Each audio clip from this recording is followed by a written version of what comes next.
Bismillahirrahmanirrahim. Assalamualaikum warahmatullahi wabarakatuh.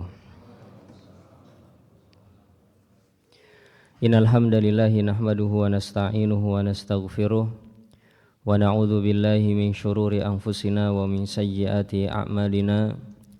May yahdihillahu fala mudhillalah wa may yudlil fala hadiyalah. Asyhadu an la ilaha illallah wahdahu la syarikalah wa asyhadu anna Muhammadan abduhu wa rasuluh la nabiyya wa la rasula ba'dah. Allahumma salli ala Muhammad wa ala alihi wa ashabihi wa man tabi'ahum bi ihsanin ila yaumil qiyamati, amma ba'd. Bapak Ibu yang dimuliakan Allah Subhanahu wa taala, di kesempatan pagi hari ini kita bersyukur dan memuji Allah Subhanahu wa taala atas segala limpahan nikmat dan karunia yang masih Allah anugerahkan kepada kita semua. Salawat beriring salam semoga selalu tercurah dan terlimpahkan kepada uswah hasanah kita, Nabi besar Nabi Agung Muhammad sallallahu alaihi wasallam beserta keluarga, sahabat dan orang-orang yang mengikuti beliau hingga akhir zaman nanti. Bapak Ibu yang dimuliakan Allah Subhanahu wa taala, saat ini kita berada di majelis ke-14 membahas tentang kisah taubatnya Ka'ab bin Malik radhiyallahu anhu, dan mungkin ini adalah majelis terakhir dalam pembahasan hadis tersebut. Dulu di tema pertama kita membahas tentang sebab kegagalan, kemudian tema kedua adalah persiapan kaum muslimin di perang Tabuk. Ya, kita membahas tentang sedekah-sedekah para sahabat.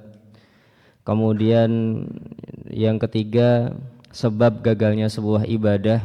Kenapa Ka'ab bin Malik radhiyallahu anhu tidak ikut perang Tabuk? Disebutkan kurang lebih 3 atau 4 sebab. Kemudian yang keempat, kita membahas orang-orang yang tertinggal di perang Tabuk. Ya, ada anak-anak, ada ibu-ibu, ada Ali bin Abi Thalib, ada Ka'ab bin Malik, ada orang-orang munafik, ya, dan hikmah tertinggalnya mereka. Kemudian yang kelima tentang hikmah negosiasi Nabi SAW membuat Ali mau ditinggal di Madinah.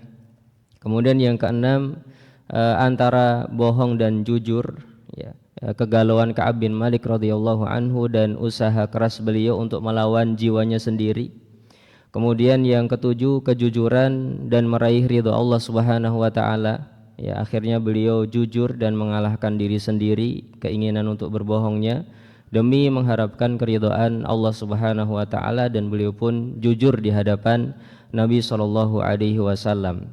Kemudian yang kedelapan, ketika itu kita membahas tentang bahaya teman buruk, ya, ketika Ka'ab bin Malik radhiyallahu anhu diikuti oleh orang-orang dari Bani Salimah dan menyalah-nyalahkan Ka'ab bin Malik radhiyallahu anhu, ya.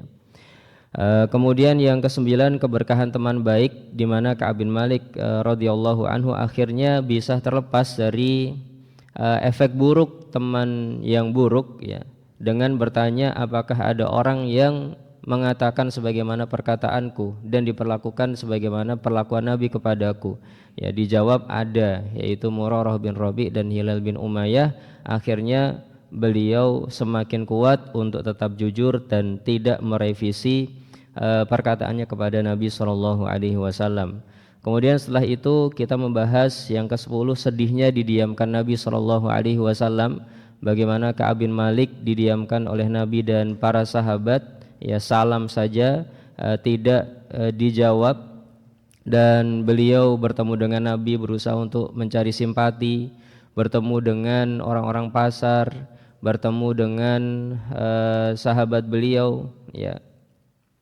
Kemudian ternyata semuanya tidak mau menjawab salam beliau, dan akhirnya beliau sangat sedih sekali.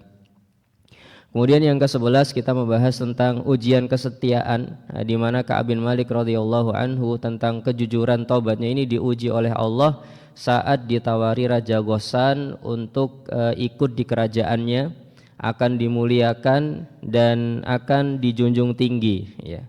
Namun ternyata Ka'ab bin Malik radhiyallahu anhu bisa mengatasi hal tersebut, dan beliau mengatakan ketika membaca surat hadza aidon minal balai, ini juga merupakan ujian. Akhirnya beliau bawa surat tersebut ke tungku tempat membuat roti, kemudian langsung dibakar. Kemudian yang ke-12 kita membahas tentang solusi itu datang setelah hari ke-50. Kemudian yang ke-13 adalah hari terbaik dalam kehidupan, yaitu ketika seseorang bertobat, ya sebagaimana sabda Nabi sallallahu alaihi wasallam, absyir bi khairi yaumin marra 'alaika mud waladatka ummuka. Selamat berbahagia dengan hari terbaik sejak kamu dilahirkan oleh ibumu. Ya, ini adalah pembahasan minggu lalu. Kemudian sekarang kita berada di pertemuan ke-14, yaitu aku tidak akan bohong lagi. Baik, Bapak Ibu yang dimuliakan Allah Subhanahu wa taala, sedikit tentang pertemuan kemarin yang perlu digarisbawahi adalah ketika Ka'ab bin Malik radhiyallahu anhu masih bertanya kepada Nabi sallallahu alaihi wasallam tentang sebab pemberhentian hukuman ini, ya. Kata Ka'ab bin Malik, amin indika ya Rasulullah, amin indi Allah subhanahu wa ta'ala. Wahai Rasulullah, ini hukumannya berakhir karena engkau atau karena Allah subhanahu wa ta'ala.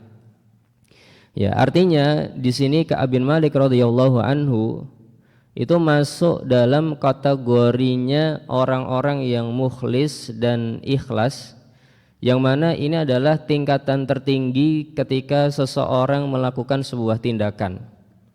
Ya, kita kalau melakukan sebuah tindakan, tingkatan terendah itu adalah ingin mendapatkan pujian orang, dan itu adalah perbuatan dosa.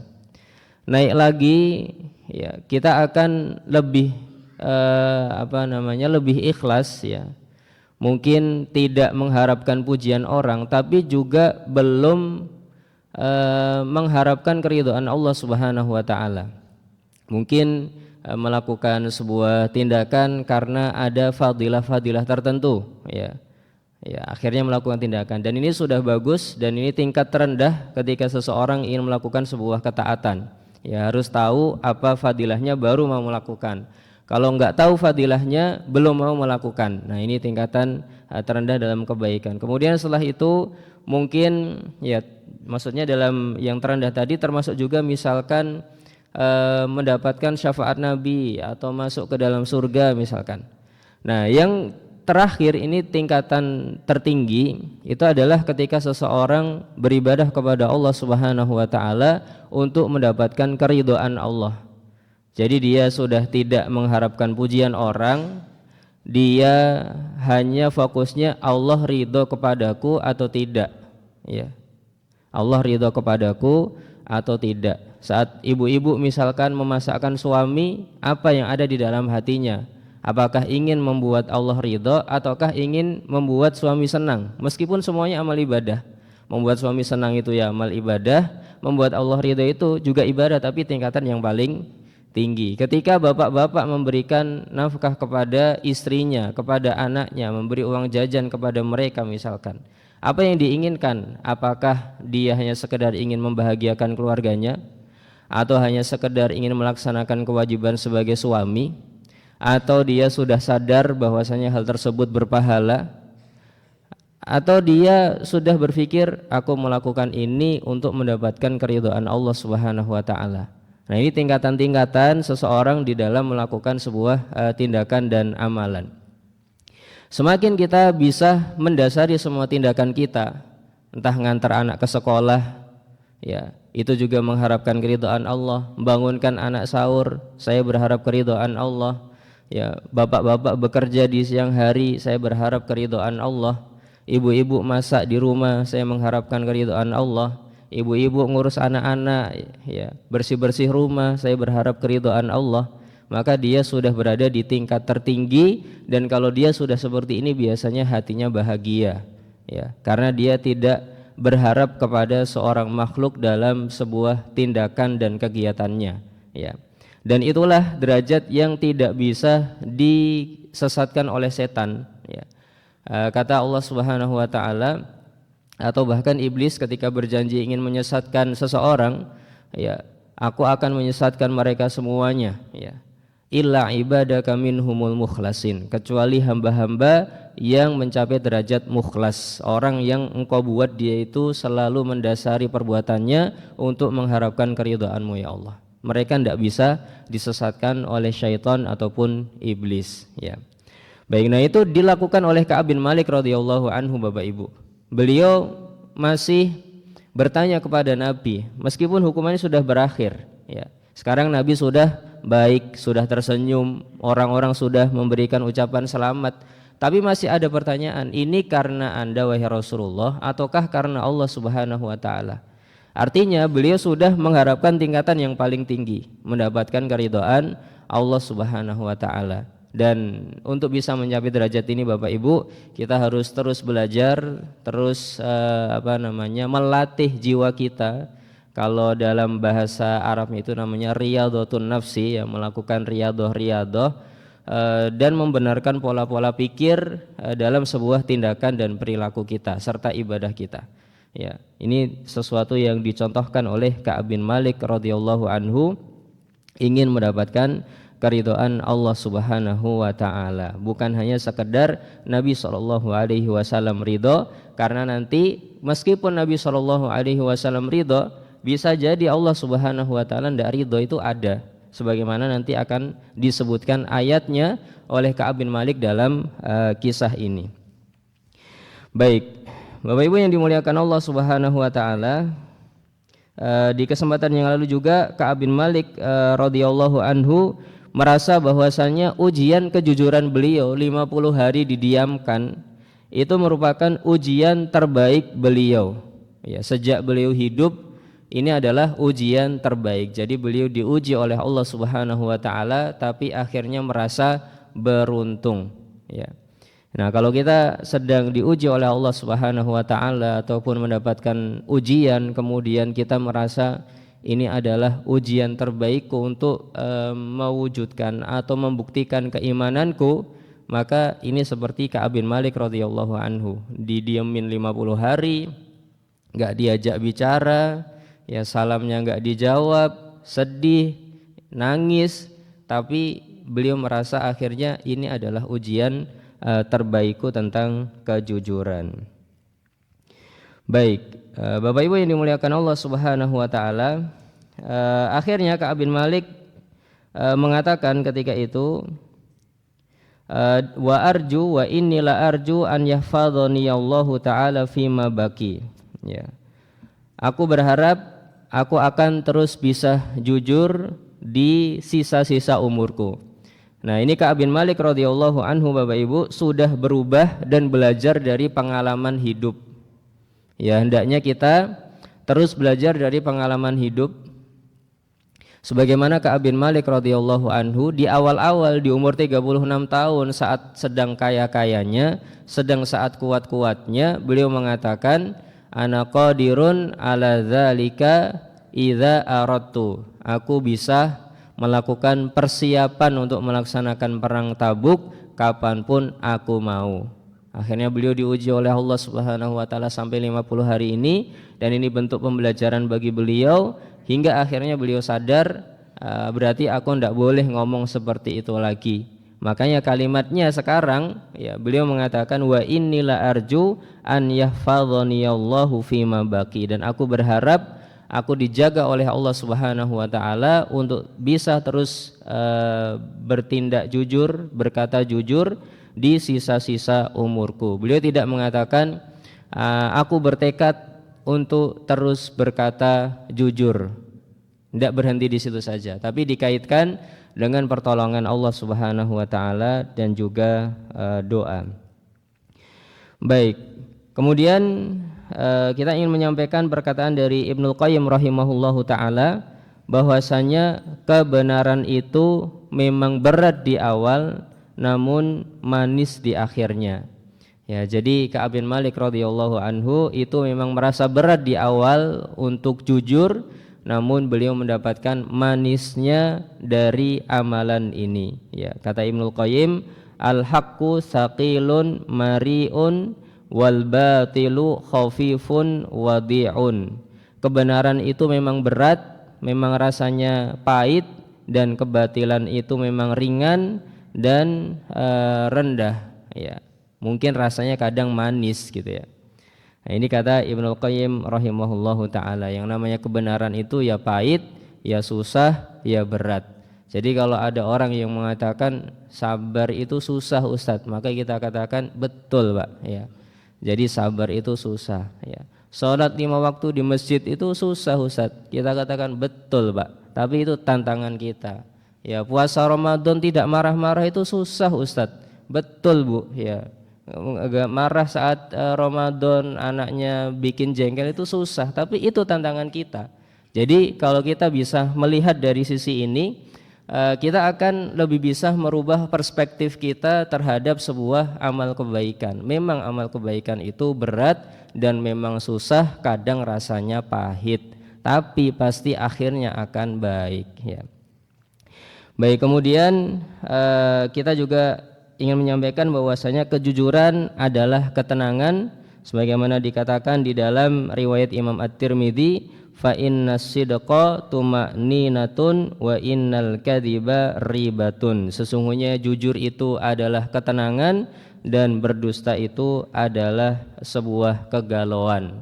Jadi kalau seseorang berusaha jujur, dia akan tenang hidupnya, ya. Habis mengatakan itu bisa jadi lupa gitu ya. Tapi kalau berdusta, habis mengatakan itu berhari-hari, berbulan-bulan, mungkin bertahun-tahun masih merasakan kegalauan. Ya, nanti kalau ketahuan gimana? Nanti kalau ketahuan gimana? Nanti kalau tertangkap gimana? Kalau nanti OTP apa Pak namanya Pak? Ya, tangkap tangan itu Pak. Ya, OTT misalnya. Kena OTT gimana ini? Ya. Akan ada kegalauan, ya. Semoga Allah Subhanahu wa taala terus menjaga kita berada di atas kebenaran. Baik, kemudian Ka'ab bin Malik radhiyallahu anhu itu menyebutkan ayat tentang beliau di surat At-Taubah ayat 117 sampai 119, ya. Di mana Allah Subhanahu wa taala berfirman, laqad taballahu 'alan nabiyyi wal muhajirin wal ansar alladzina tabauhu fi sa'atil usrati. Ya, sungguh Allah telah menerima taubatnya Nabi, orang-orang muhajirin, orang-orang ansar, yang mana orang-orang muhajirin dan orang-orang ansar ini mengikuti Nabi SAW untuk berangkat perang Tabuk di waktu-waktu susah, ya, fi sa'atil usrati, di waktu-waktu susah. Waktu susah ketika itu sudah kita jelaskan bahwa waktu susahnya perang Tabuk itu dari sisi perekonomian saat itu, sampai-sampai Nabi SAW membuka donasi untuk pelaksanaan perang Tabuk yang membutuhkan biaya besar. Dulu pernah kita hitung bahwasanya pasukan perang Tabuk itu 30.000 pasukan, jarak yang ditempuh itu 683 km, seperti Jogja ke Denpasar Bali. Naik onta, perjalanannya 15 hari berangkat, 15 hari pulang, kurang lebih 20 hari di Tabuk, ya. Kalau dihitung-hitung biaya per orangnya 10.000 per hari, maka per hari sudah mengeluarkan uang 300 juta. Kalau 50 hari berarti sekitar berapa itu Pak? 15 M atau 150 M, ya. Sekitar itu, ya. Itu adalah angka yang sangat besar sekali, sehingga Nabi SAW menyemangati para sahabat untuk ikut perang Tabuk. Dan itu pun sebagian sahabat yang tidak punya uang akhirnya juga tidak berangkat, tidak bisa. Ya, sebagaimana Nabi SAW menolak sebagian mereka dan mengatakan la ajidu ma ahmilukum alaihi, mohon maaf saya sudah tidak punya lagi akomodasi untuk memberangkatkan kalian, ya. Susah, ya. Baik, perjalanannya pun juga susah, 15 hari melewati padang Sahara yang dinamakan dengan mafaza, yang mana syarat mafaza adalah medannya susah ditempuh plus tidak ada air kecuali setelah perjalanan 2 hari. Ya, artinya ujiannya berat sekali. Jadi para sahabat itu untuk membuktikan keimanannya itu sangat berat sekali Bapak Ibu. Bukan hanya sekedar mengalahkan rasa ingin marah, bukan hanya sekedar mengalahkan rasa malas, tapi mereka seakan-akan harus berani mengorbankan jiwa dan raga mereka untuk mendapatkan keridhaan Allah Subhanahu wa taala, ya, fi sa'atil usrah, di waktu-waktu yang susah. Mim ba'di maka dayazigu qulubu fariqim minhum, ya. Jadi Allah menerima taubat mereka itu setelah sebagian dari mereka ada yang hampir-hampir tersesat hatinya, hampir tergelincir hatinya, ya. Yaitu diantaranya seperti Ka'ab bin Malik, Murarah bin Rabi' dan Hilal bin Umayyah. Tsumma taba alaihim, kemudian Allah menerima taubat mereka. Innahu bihim raufur rahim, sesungguhnya Allah sangat lembut dan sangat penyayang kepada mereka, ya. Jadi Allah Subhanahu wa taala menguji Ka'ab bin Malik dan dua sahabatnya selama 50 hari dengan ujian yang terasa berat seperti itu, Bapak Ibu, disifati oleh Allah Subhanahu wa taala dengan sifat raufun rahimun, Allah lembut dan penyayang, ya. Jadi kita kadang punya masalah-masalah dalam kehidupan, musibah-musibah, tapi bisa jadi itu karena sifat rahmatnya Allah Subhanahu wa taala, sifat kelembutan Allah Subhanahu wa taala untuk menjaga kita. Bisa jadi kalau keadaannya enggak seperti itu, kita tidak akan mendekat kepada Allah Subhanahu wa taala, ya. Jadi kita bisa melihat dari sisi atau angle yang positif. Kemudian di ayat 118 surat At-Taubah, Allah Subhanahu wa taala melanjutkan wa 'ala salasatil ladzina khulifu, ya. Dan kepada 3 orang yang ditangguhkan penerimaan taubatnya, yaitu Ka'ab bin Malik, Hilal bin Umayyah dan Murarah bin Rabi', ya. Hatta idza daqat 'alaihimul ardu bima rahubat, sampai ketika mereka merasakan bumi itu telah menjadi sempit. Wa daqat 'alaihim anfusuhum, dan jiwa mereka juga sudah sempit, tidak punya harapan lagi. Wa dhannu alla malja'a minallahi illa ilaihi, dan mereka sudah yakin tidak mendapatkan tempat untuk bersandar kecuali kepada Allah Subhanahu wa taala. Ini 3 hal, ya, yang biasanya seseorang akan mendapatkan pertolongan Allah. Meskipun kalau terpenuhi satu hal, Allah kemungkinan besar akan menolong seorang hamba. Nah, kapan itu? Yaitu ketika seseorang hanya yakin yang bisa menolong dia hanyalah Allah Subhanahu wa taala, tidak menggantungkan harapan, ya, cita-cita dan keberhasilan kepada salah seorang sosok dari makhluknya. Ketika seseorang sudah punya keyakinan ini, kemungkinan besar Allah akan menolong mereka, ya. Baik, tsumma taba alaihim, kemudian Allah Subhanahu wa taala menerima taubat mereka, liyatubu, agar mereka terus bisa bertobat. Innallaha huwat tawwabur rahim, sesungguhnya Allah adalah zat yang maha menerima taubat dan maha penyayang. Ya ayyuhalladzina amanu taqullah wa kunu ma'as shadiqin, wahai orang-orang yang beriman, ya, bertakwalah kepada Allah dan teruslah bersama orang-orang yang jujur, ya. Ini di surat At-Taubah ayat 119. Kalau bisa dikatakan di ayat terakhir kita diajak oleh Allah Subhanahu wa taala untuk meniru mereka, Bapak Ibu, ya, untuk menjadi termasuk orang-orang yang jujur. Baik. Kemudian kata Ka'ab bin Malik radhiyallahu anhu, wallahi ma an'amallahu alayya min ni'matin qattu ba'da id hadaniyallahu lil Islam a'zamu fi nafsi min sidqi Rasulillah sallallahu alaihi wasallam alla akuna kadzabtuhu fa uhlika kama halakal ladzina kadzabu. Kata Ka'ab bin Malik radhiyallahu anhu, demi Allah, ya, tidaklah Allah Subhanahu wa taala memberikan nikmat kepadaku dengan nikmat yang besar setelah Allah memberikan hidayah kepada Islam yang lebih besar daripada jujur kepada Nabi sallallahu alaihi wasallam, ya. Seandainya aku berdusta, maka aku akan menjadi orang yang binasa sebagaimana binasanya orang-orang yang berbohong kepada beliau, ya.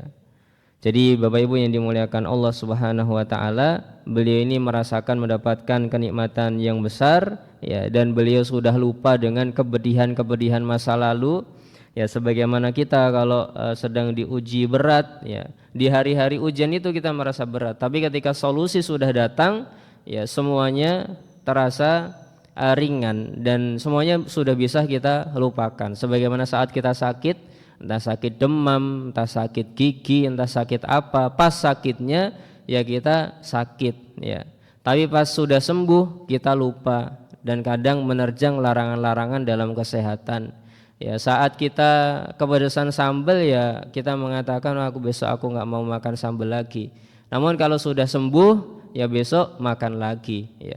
Karena kebiasaan seseorang kalau sudah mendapatkan kenikmatan dia akan lupa kepedihan yang telah dirasakan, ya. Baik. Kemudian di sini kita juga mendapatkan sebuah faedah bahwasanya kebohongan itu membawa kepada kehancuran, karena Ka'ab mengatakan, aku beruntung tidak menjadi seperti orang-orang yang berdusta kepada Nabi. 70-an orang munafik yang datang kepada Nabi minta izin atau meminta udzur, mohon maaf wahai Nabi saya tidak ikut perang Tabuk karena alasan begini dan begini, padahal itu adalah dusta, ya. Kata Ka'ab, untung aku tidak menjadi seperti mereka, enggak seperti orang-orang yang dikatakan oleh orang-orang dari Bani Salimah, udah bohong aja sama Nabi sekali, nanti kan Nabi beristighfar kepadamu, ya. Beliau bersyukur enggak menjadi seperti mereka, ya. Innallaha ta'ala qala lil ladzina kadzabu hina anzalal wahya syarra ma qala li ahadin, ya. Kata Ka'ab bin Malik, karena sesungguhnya Allah Subhanahu wa taala itu mengatakan perkataan yang sangat buruk sekali berkaitan dengan seseorang terhadap orang-orang yang berdusta itu di dalam kitabnya Al-Qur'an, ya, ketika diturunkan ayatnya. Allah Subhanahu wa taala berfirman di surat At-Taubah ayat 95 sampai 96. Ya, jadi hampir semuanya di surat At-Taubah ini kisah ini. Tadi kalau penerimaan tobatnya di 117 sampai 119, sedangkan pernyataan Allah tentang orang-orang yang berdusta ini ada di ayat 95-96, ya. Allah Subhanahu wa taala berfirman, sayahlifuna billahi lakum idzan qalabtum ilaihim, ya. Jadi Allah sudah mengabarkan rahasia ini, ya. Pasti mereka, maksudnya orang-orang munafik, akan bersumpah dengan nama Allah. Jadi mereka bukan hanya mohon maaf wahai Rasulullah, saya tidak ikut perang Tabuk karena begini dan begini, enggak. Tapi ada sumpahnya, ya. Wahai Rasulullah, demi Allah saya tidak ikut perang Tabuk karena alasannya begini dan begini. Itu dikatakan oleh Allah Subhanahu wa taala. Ya, sayahlifuna billah, mereka akan bersumpah dengan nama Allah, ya. Lakum idzan qalabtum ilaihim, ketika kamu pulang kembali ke Madinah, ya. Ketika Nabi SAW pulang kembali ke Madinah, orang-orang munafik akan datang kepadamu bersumpah dengan nama Allah. Apa harapan mereka? Litu ridu anhum, agar kamu memaafkan mereka, agar kamu berpaling dari mereka. Artinya enggak menghukum mereka, memaafkan mereka. Itu harapan orang-orang munafik. Baik, litu ridu anhum fa'aridu anhum, udah kamu berpaling juga saja dari mereka, enggak usah diurusi, enggak usah terlalu digubris, enggak usah terlalu dipikirkan, ya. Udah biarkan mereka sebagaimana keadaannya. Jadi orang-orang munafik seperti itu udah biarin saja, ibaratnya begitu.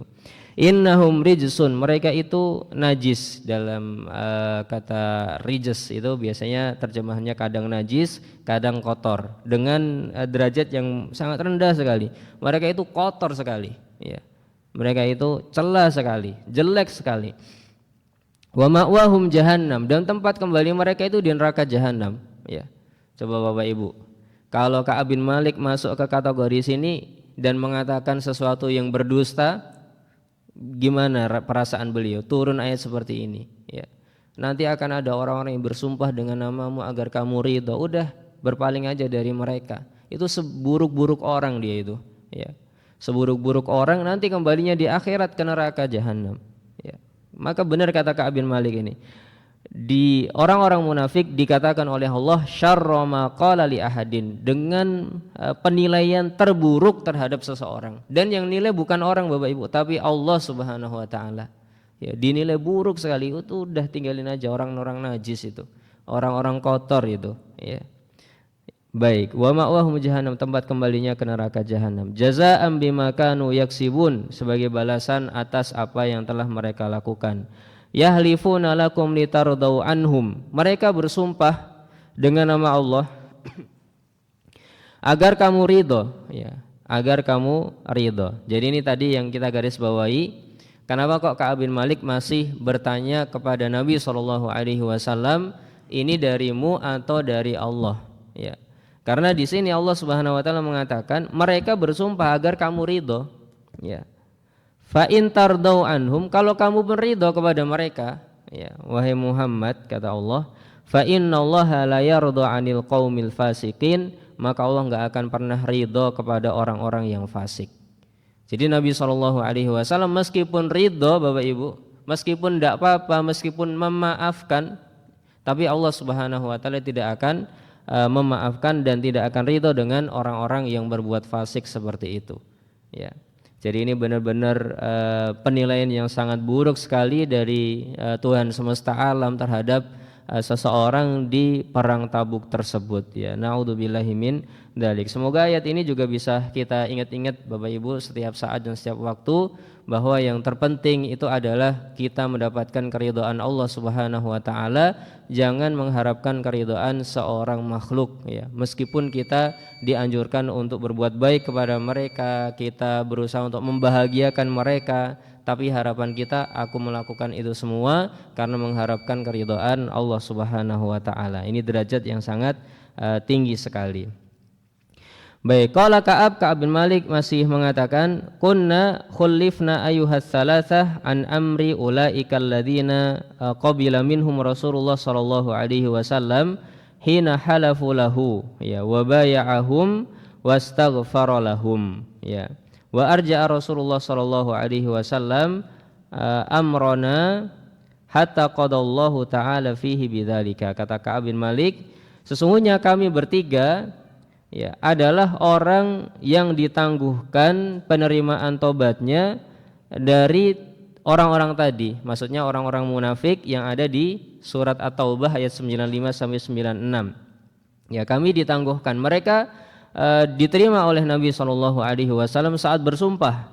Nabi hanya membaiat lagi, ya, semoga besok lebih baik lagi. Ini namanya baiat dengan bahasa singkatnya. Wastaghfara lahum, Nabi juga memohonkan ampunan kepada Allah untuk mereka. Ya Allah, ampunilah mereka karena mereka punya udzur, ya. Itu dilakukan oleh Nabi SAW.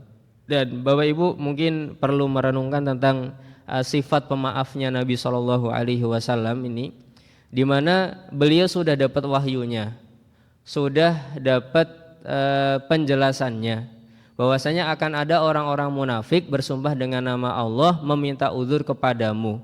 Tapi Nabi SAW tetap menerima udzur tersebut, tetap memaafkan. Ini Nabi kita SAW dengan kemuliaan akhlaknya, dan memberi menyerahkan hukumannya itu kepada Allah Subhanahu wa taala. Nah, kalau kita sudah bisa menjadi seperti Nabi SAW juga Bapak Ibu dalam kehidupan kita berkeluarga, misalkan hubungan seorang suami dengan istrinya, istri dengan suaminya, orang tua dengan anak, anak dengan orang tua.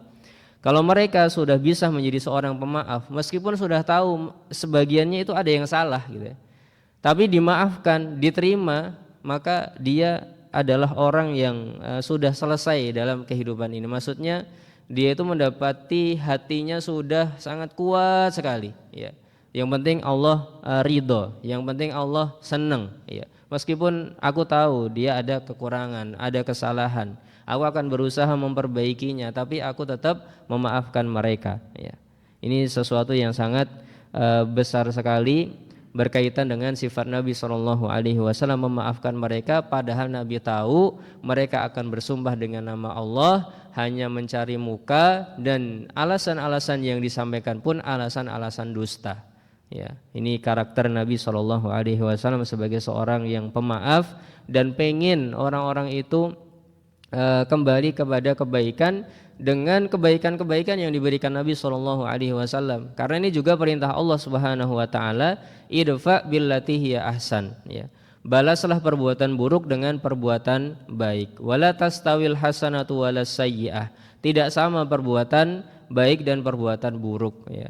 Jadi ini juga sifat dari atau sifat baik yang diajarkan di dalam Al-Qur'an, dan ini juga merupakan bukti bahwa Nabi SAW punya akhlak yang sangat tinggi. Wa innaka la'ala khuluqin azim, dan sungguh kamu itu punya akhlak yang sangat mulia sekali.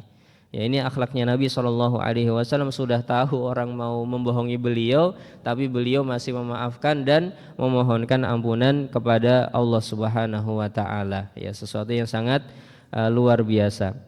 Kemudian kata Ka'ab bin Malik berkaitan dengan tafsiran wa 'ala tsalatsatil ladzina khulifu, dan kepada 3 orang yang tertinggal. Maksudnya tertinggal bukan tertinggal perang Tabuk, tapi tertunda penerimaan tobatnya. Jadi tafsiran dari wa 'ala tsalatsatil ladzina khulifu.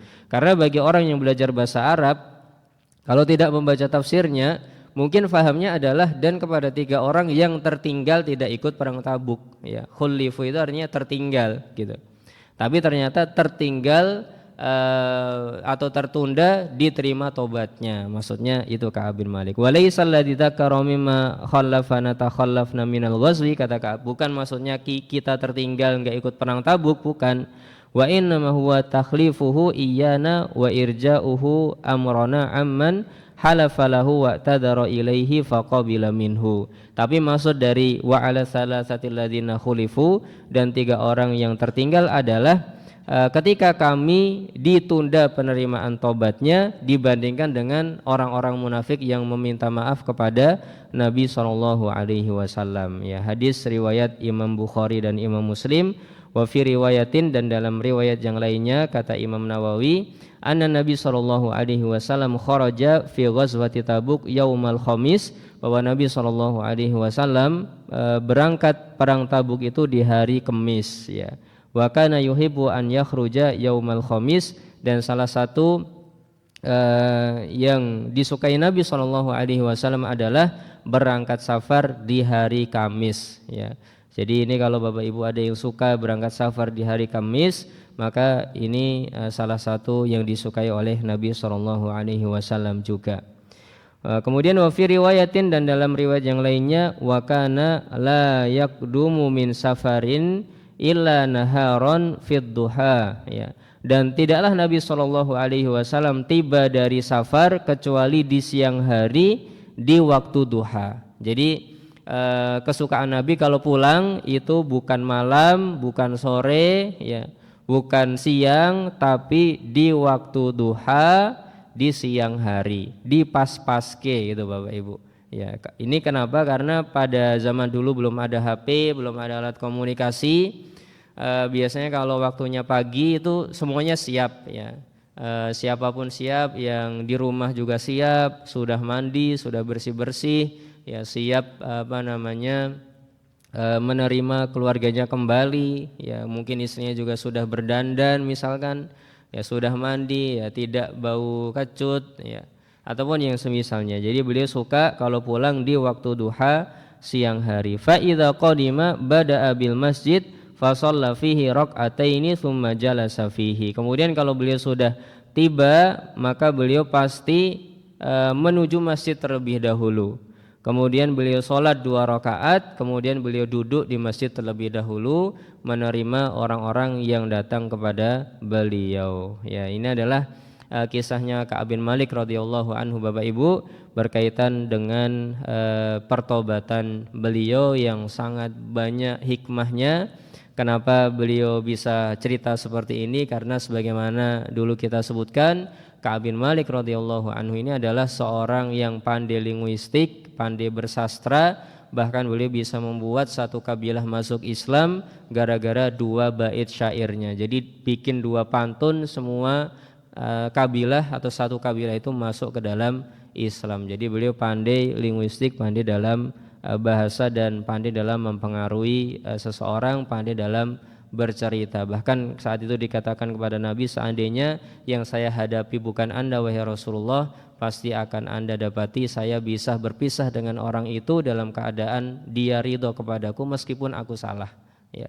Ini kemampuannya Ka'ab bin Malik radhiyallahu anhu karena aku diberikan jadalan, kata beliau, aku diberikan keahlian untuk bernegosiasi yang sangat tinggi. Ini kemampuannya Ka'ab bin Malik radhiyallahu anhu. Ya, wallahu taala alam bisawab. Untuk sholat syuruk masih 8 menit Bapak Ibu.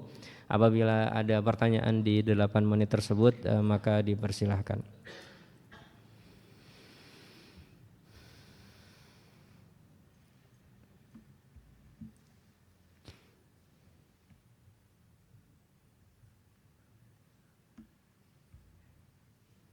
Baik, sepertinya tidak ada pertanyaan Bapak Ibu. Ya, ada yang bertanya, silakan Pak. Waalaikumsalam warahmatullahi wabarakatuh.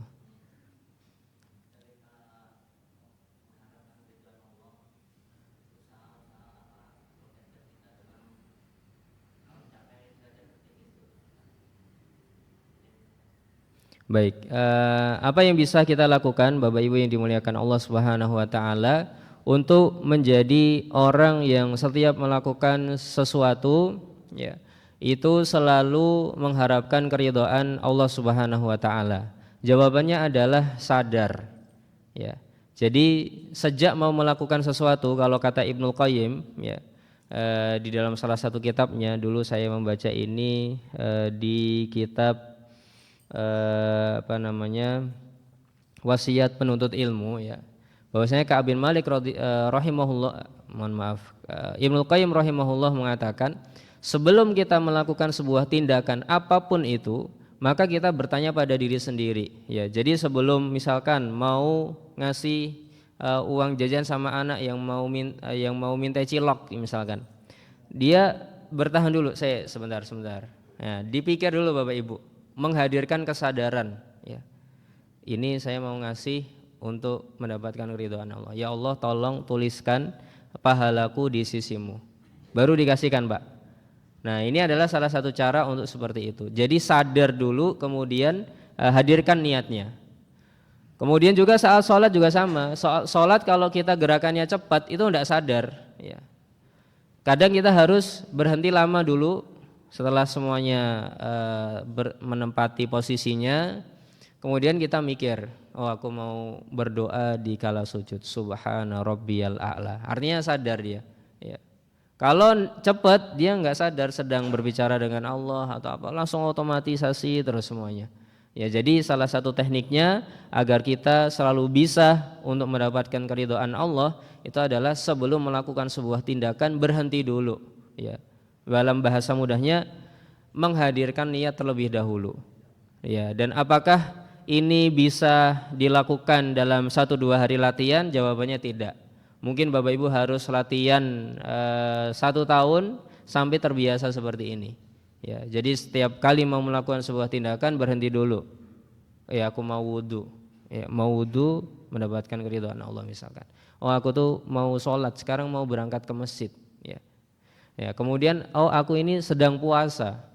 Ternyata ada keutamaan menghadirkan niat, ya, mengharapkan pahala, dihadirkan niatnya. Ya Allah, hari ini saya puasa berharap atas dasar iman dan mengharapkan pahala kepadamu ya Allah. Nah, itu mulai sadar itu dia. Ya, bahwasanya puasanya atas dasar iman dan mengharapkan pahala dari Allah Subhanahu wa taala. Mau sholat tarawih enggak hanya sekedar masuk shaf kemudian imam takbir ikut takbir, imam ruku ikut ruku, enggak, dia berhenti dulu. Saya ngapain aku sholat tarawih ya, ngapain saya ikut sholat tarawih? Apakah ini gara-gara saya ikut-ikutan orang, ataukah kalau aku nggak sholat tarawih aku malu sama teman-teman, ataukah saya ikutin FOMO aja, ikutin tren karena ini bulan Ramadan ya sudah saya sholat tarawih, atau saya sholat tarawih karena mengharapkan ridha Allah Subhanahu wa taala dan mengharapkan pahala dari Allah Subhanahu wa taala? Saya tak tanya diriku sendiri dulu ya. Kemudian ketika dia berusaha menjawab, maka dijawab, ya Allah saya berharap sholat tarawihku itu atas dasar iman dan mengharapkan pahala darimu. Nah baru tuh takbir Pak ya. Artinya dia menghadirkan kesadaran untuk terus mengharapkan keridhaan Allah Subhanahu wa taala. Ibu-ibu mau masak, aku masak itu karena apa ya? Karena apa ini aku masak? Nah ini kalau kita sudah biasa seperti ini, nanti kita akan mulai bisa mendapatkan keridhaan Allah Subhanahu wa taala. Mau menghadapi anak yang sedang rewel dengan kita, saya mau ngapain ini ya. Apa niatku ini menghadapi mereka? Apakah hanya sekedar melampiaskan emosiku? Apakah hanya sekedar yang penting aku tidak melihat dia melakukan perbuatan buruk? Ataukah aku ingin mendidik mereka berharap keridhaan Allah Subhanahu wa taala? Ditanya dulu, ya. Nah, semakin kita bisa seperti ini, kita akan mendapatkan keridhaan Allah Subhanahu wa taala, menjadi orang yang sadar. Ya, kalau dalam bahasa psikologinya itu conscious namanya. Ya, setiap kita bisa sadar, kita bertindak itu bukan karena emosi, bukan karena sebuah tekanan, bukan karena sesuatu yang sifatnya ego kita, tapi karena sadar, oh saya itu mau melakukan apa. Wallahu taala alam bisawab. Semoga itu bisa membuat kita semakin mampu untuk mendapatkan keridhaan Allah Subhanahu wa taala. Baik, apakah ada pertanyaan lagi Bapak Ibu? Satu kali lagi mungkin kalau ada. Ya, sepertinya tidak ada. Kita cukupkan sampai di sini. Masih 2 menit lagi Bapak Ibu untuk sholat syuruk, biar plus 15 sejak matahari terbit. Subhanakallahumma wa bihamdika asyhadu an la ilaha illa anta astaghfiruka wa atubu ilaik. Assalamualaikum warahmatullahi wabarakatuh.